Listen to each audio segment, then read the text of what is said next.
헤이 속 친구들 안녕하세요. 조금씩 더워지고 있죠? 다가오는 여름과 함께 찾아오신 멘토님과 6월 내 인생을 바꾼 책 한 권 시작합니다.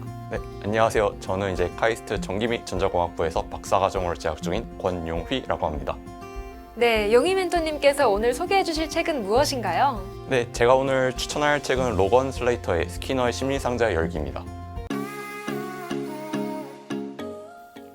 책 제목만 들어서는 어떤 책인지 감이 잘 잡히지 않는데요. 어떤 내용인지 소개해 주실 수 있을까요? 이 책은 10가지 심리학 실험을 이제 이야기 형식으로 전개하면서 각 실험의 이제 의의와 그리고 인간의 본질을 어떻게 분석할 수 있는지를 서술하고 있어요. 그리고 행동주의 이론, 그리고 망간자 효과 등 그 심리학에 관심이 있다면 한 번쯤은 들어봤을 법한 이론들이 어떻게 나온 것인지 설명해주고, 그 이러한 대중들을 대상으로 한 실험 외에도 이제 기억의 메커니즘이 어떻게 분석되었는지, 그리고 뇌와 인지와 어떻게 연결되었는지 등을 발견한 실험까지 포함하고 있어요. 이제 이렇게 심리학의 전반적인 내용을 다 다루고 있습니다. 심리학에 원래 관심이 있으셨던 건가요? 아니라면 어떻게 이 책을 접하게 되신 건가요? 고등학교 2학년 때 이제 다양한 자기계발서가 유행을 했었어요. 근데 이제 그러한 책을 이제 몇 권 읽고 나서 얻을 수 있는 내용이 사실 저한테는 전혀 없었더라고요. 네, 그래서 이제 그러한 자기계발서보다는 이제 사람의 심리에 대해서 조금 더 자세히 알아보고 그런 것들을 하고 싶어서 이제 책을 찾아보다가 이제 심리학에 대한 접근을 이야기 형식으로 재밌게 읽을 수 있을 것 같아서 이제 이 책을 읽게 되었습니다. 그렇다면 이 책이 용희 멘토님의 인생책이 되신 이유는 무엇인가요? 이제 이 책을 이제 오래전에 읽었음에도 불구하고 이제 책에서 이야기한 이러한 심리학 실험 몇 가지 이제 기억에 남고, 그리고 이제 삶에 대한 본질, 아니면 기억이나 사람이 보는 세상 등이 얼마나 주관적인지에 대해서 이제 일깨워 주었습니다. 그래서 이제 우리 모두가 이제 자신은 이성적이라고 생각하지만 책을 읽다 보면은 나라도 저러한 상황에서는 이렇게 비이성적으로 행동할 것 같다라는 생각이 들면서 나 자신의 이제 비이상적인 이면을 깨닫고, 그리고 자신의 주장을 합리하고 있다는 것을 알게 되었더라고요.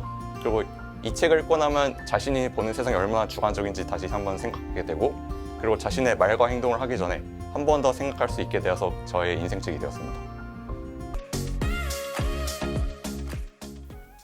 네, 그럼 맛보기로 책에서 인상 깊었던 부분을 한번 알려주실 수 있을까요? 이제 크게 두 가지로 말씀드릴 수 있을 것 같은데요. 그 첫 번째는 이제 레온 펜스팅거의 인지 부조화 실험입니다. 그래서 실험군을 이제 A와 B로 나누고 두 실험군 모두 이제 지루한 작업을 시키게 되었습니다. 그리고 이후에는 이제 B 실험 집단에게 자신들이 경험한 반복 작업을 재밌다라고 거짓말을 하고, 그리고 A 집단에는 $1의 보수, 그리고 이제 B 집단에는 $20의 보수를 주고, 실제로 단순 반복 작업이 재미있었는지 그 사람들이 물어보았어요, 둘 다. 그래서 이제 $1를 받은 A 집단은 사실은 꽤 재밌었고 가치 있었다라고 말하는 이제 경향을 보였고, 그에 반해서 이제 심지어 이제 실험 관계자들이 이 반복 작업 자체는 아무런 의미가 없다고 이제 그렇게 설득을 하더라도 A 집단은 그 사실을 인정하지 않고 재밌다고 이제 이해하고 있었습니다. 왜 그랬는지 알 수 있을 것 같은가요? 얼마를 받았느냐 말고는 차이가 없는 것 같은데요. 어렵네요. 이제 거짓말을 하기에 그 충분한 보수를 받은 B 집단에 비해서 A 집단은 거짓말을 하기 위한 충분한 이유가 주어지지 않았어요. 그러니까 즉 자신들의 인지 행위의 일관성이 무너져서 생긴 일인 것입니다. 그렇다면 이 실험을 통해 인지와 행위의 관계에 대해 알 수 있었겠네요. 맞습니다. 그 인지를 조화시키기 위해서는 이제 행위 자체를 바꿀 수가 이미 없기 때문에 이러한 일은 이제 현대 사회에서도 빈번하게 일어나게 되는데, 이러한 인지 부조화가 일어나게 되면 보통 이제 자기 합리화로 이어지고, 이제 잘못된 정보에 대해서 이제 자기 나름대로 합리화시킴으로써 결과적으로 이제 잘못된 의사결정을 내리고, 이는 다른 사람과 또 싸우게 되는 원인이 되기도 합니다. 정말 흥미롭네요. 혹시 또 다른 실험도 소개해 주실 수 있을까요? 이제 또 다른 실험은 이제 밀그램의 충격 기계와 건의에 대한 복종 실험입니다. 이제 학생과 교사 역할의 이제 피실험자가 있는데, 이제 학생 역할의 피실험자는 이제 전기 충격기에 연결되고, 교사 역할의 피실험자는 이제 다른 방에서 전기 충격기에 전압을 주다는 역할을 맡습니다. 하지만 이제 학생 역할하는 피실험자는 이제 가짜이고, 그리고 이제 전기 충격 장치도 실제가 아닌 이제 가짜인 이제 연기자가 연기하는 상황입니다. 이제 교사가 학생한테 문제를 냈을 때 학생이 틀리면 이제 전기 충격을 가하는 방식이었는데, 이제 이 실험에서 60%가 넘는 피실험자, 그러니까 교사들이 그 학생한테 가하는 전압을 450V까지 올리게 되었습니다.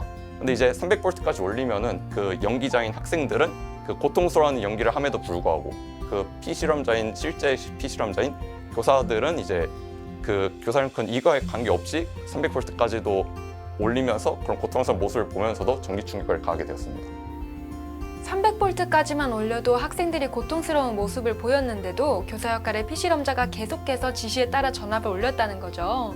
이 실험의 시사점은 무엇일까요? 이제 이 실험은 인간이 책임을 지지 않아도 되고, 그리고 어떠한 외부에서의 지속적인 강압이 있을 경우에는 이제 얼마나 악해질 수 있는 존재인가에 대한 그 문제를 제기한 것입니다. 본인의 의견보다는 지시자의 의견이 더 강하게 반영된다는 것을 실험을 통해 알 수 있었겠네요. 우리가 의식하지 못하는 새예요.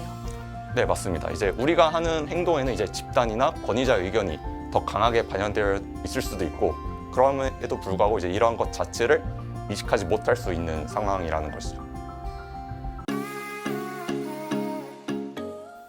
정말 흥미로운 실험들이네요. 마지막으로 K수업 친구들에게 한마디 부탁드립니다. 근데 이제 사람은 주관적일 수밖에 없지만 이제 객관적인 사고와 행동할 수 있도록 노력하면 좋을 것 같습니다. 특히 이제 뭐 유튜브, 틱톡 이런 각종 커뮤니티 사이트 등에서 이제 정보의 홍수 속에서 객관성을 잃기가 너무 쉬워졌는데, 어떤 권위자의 말이 항상 옳은 것도 아니고 그 자신의 생각도 항상 옳은 것이 아니잖아요. 그래서 이제 모두가 말을 내뱉거나 어떤 행동을 하기 전에 그것이 객관적으로 문제가 있을지 없을지에 대해서 다시 한번 생각해보고 돌아보면 좋을 것 같습니다. 네, 오늘 용희 멘토님 흥미로운 내용 소개해 주셔서 감사합니다. 스키너의 심리상자 열기를 읽고 성의 있는 독서 감상문 제출에 많은 참여 부탁드립니다. 안녕.